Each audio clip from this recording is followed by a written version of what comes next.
Matamgi Manipuri Wari channel asibu tabiriba khwai pumnamakpu taramnok chari ngasi amuk lobirasi Ngamba ani subatangka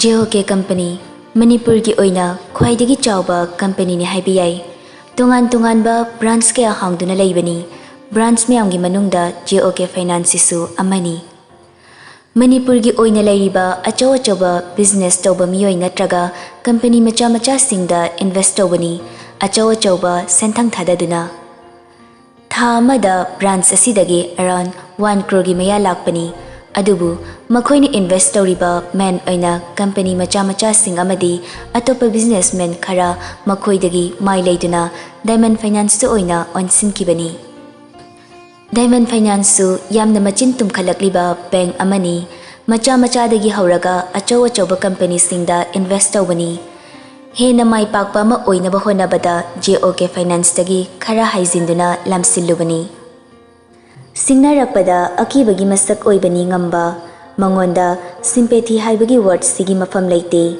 fanawaba ama urabasu hanne yengdaba ngambani kanbadagi kanba thamoini mangonda paliba haina loinaba misingna hainai mana khajik saubada wa mata haiba ngamnadabani mana tawrakpa thabak amata soidabani prem nanga tomthinanga ayi kadlao yum yobaga gari dagi kumthana hairamlaga makhongdu launa thangduna imunglomda changla ingamba walang kaiso haida magi katamna kakhalai Asopa makuttusu yetliba bandage to fauduna I thoraklabani adubu maduda thoina nachungde litliba kot to lokthokduna lairiba sofa du langshili Furit ki button du makut oiduna ahum suba fawba lokthoi loibaga kudangi kudam do amok lokthokduna ani ahumlak thekatli makut yetuna oigi thekatpa aduda furit kudang dudi I khara taire adum lairingai tomthinga loinana prem du changlai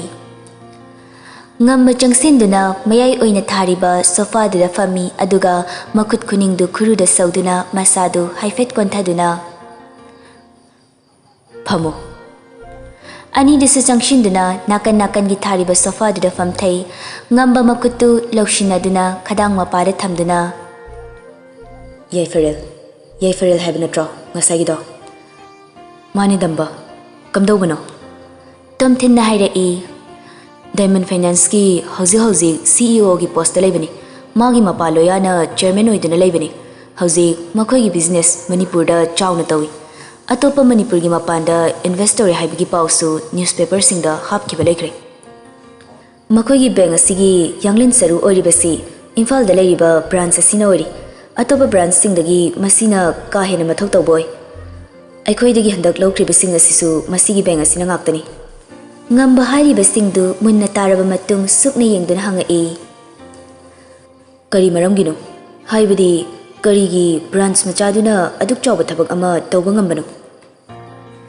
damba branch sigi oina hauzi manager oriba thoiba hariba nupa sigi maramnani hana sumna leramba nate atopa branch ka changdamnabada mana henabu sotharambani adubu thoiba hariba nupa sine hek branch manager oibadagi asi yongna improvement lakpani Okay, gather some information about them. I'll give you chores. Within this, you guys should give me what I want. Pani damba. Prem du I tairiba ngambagi makutta de yengduna. Damba, kutto. Yani, nathau tawro. Pani damba. Ani do hogatuna thokre.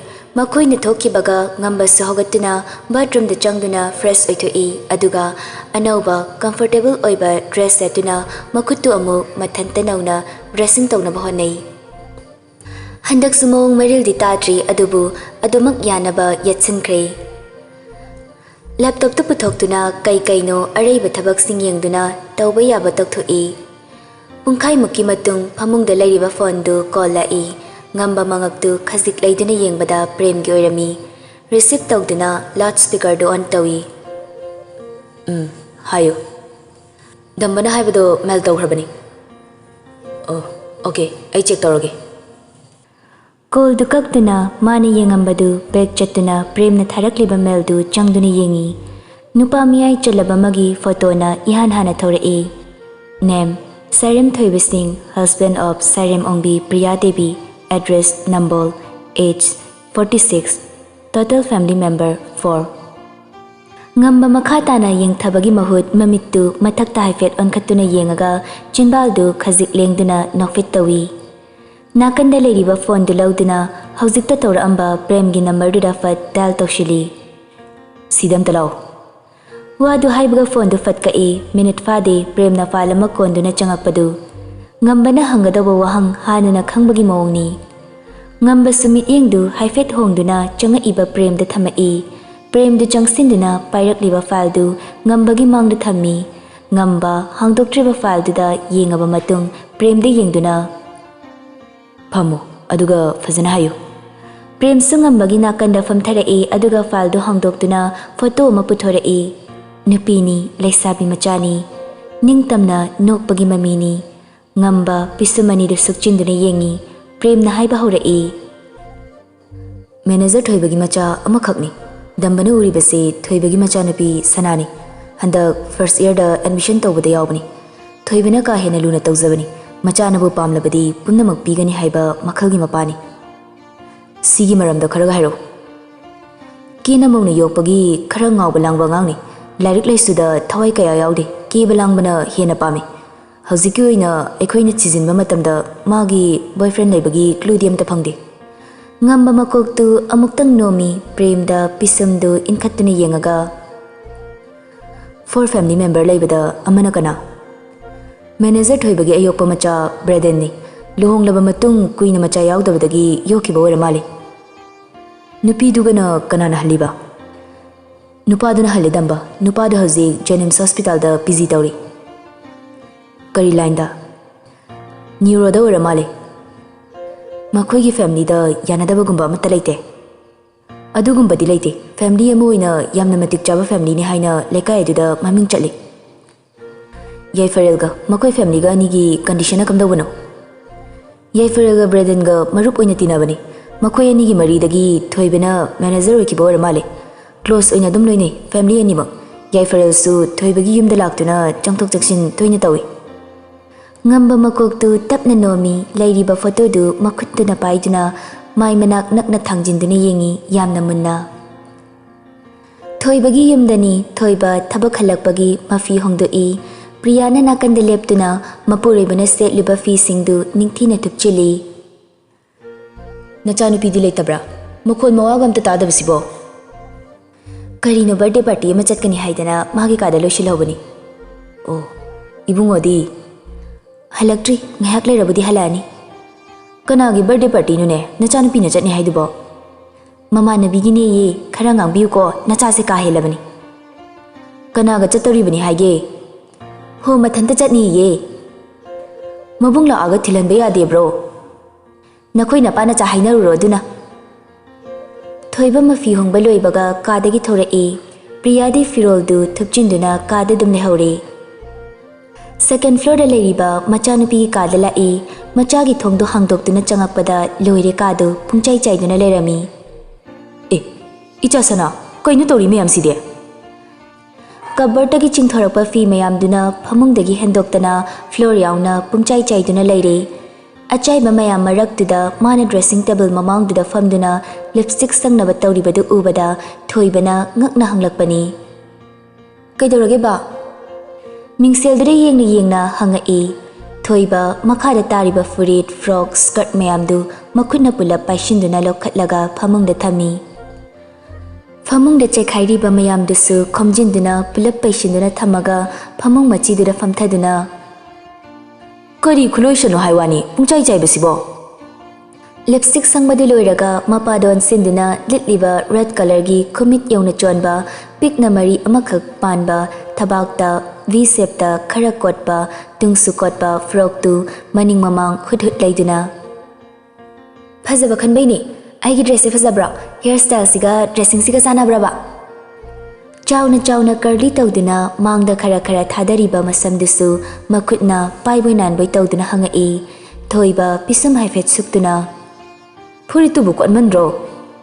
Kainu party ni chatoise picnic chatpana tiye. Phajabadi phajare ni aduda nangi phurito Yare, lawai nupai type aduk chawa benga mapuraga party gi dress pakhangde. Machin gadu haifet paithokduna hairamlaga cupboard leiriba duda amuk changduna leiriba handbag macha macha singdudagi ama khali. Ado kanagi birthday party no nangna chatoisibo? Education Minister gi machagi. Nangdi kadaidagi haijindana Education Minister gi machaga tinaruriba? Tinaini kaino? Kamaina tinaino haibanida? Sinthaga tinabadagi aigasu tinaine. Sinthasu chatoiro? Chatoini madi yobu yoramani. Haina black color gi irang langba bag machadu paiduna mingsel mamangduda nakan yet oi leiduna pose haifet tawduna semi. Thoibasu machagi matawdu yengna hairai. Punna dum chatminaba yadro. Pharak tadawba masu magi gari da laamani aisu aina thawraga dum chatladoini. Haina ringai makada gate hangnaba horn khongbudu tai thoibana. Nabungbu thilalu kumtharo ai hairamage. Thoiba wadu hairamlaga kumthakre. Sana thokriba mapada suktuna yenglaga machin pomthoktuna soli. Mini thandamda chachage tawraga. Angang machadongna koisen exenaradana.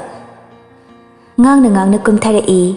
Thoibasu gate leiriba machagi nakta thoraktuna haiduna gari du manungda thawjilhandana gate wangmada ngaiduna lehelle.